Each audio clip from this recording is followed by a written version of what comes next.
India పైన మరో bomb పేల్చబోతున్నారు Donald Trump.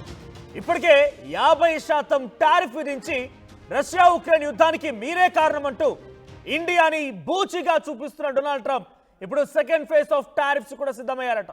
ఆయన వైట్ హౌస్ వేదికగా నేను ఏర్పాటు చేసినటువంటి ఒక సమావేశంలో మీడియా అడిగిన క్వశ్చన్ కి ఆయన సమాధానం ఈ రకంగా ఉంది. Yes, I'm ready to impose second phase of tariffs on Russia and its oil buyers. ఆ రష్యా పైన, రష్యా నుంచి ఆయిల్ కొనుగోలు చేసినటువంటి దేశాలపైన నేను second phase of tariff imposing కి సిద్ధమయ్యాను వితౌట్ ఎనీ ఫర్దర్ డీటెయిల్స్.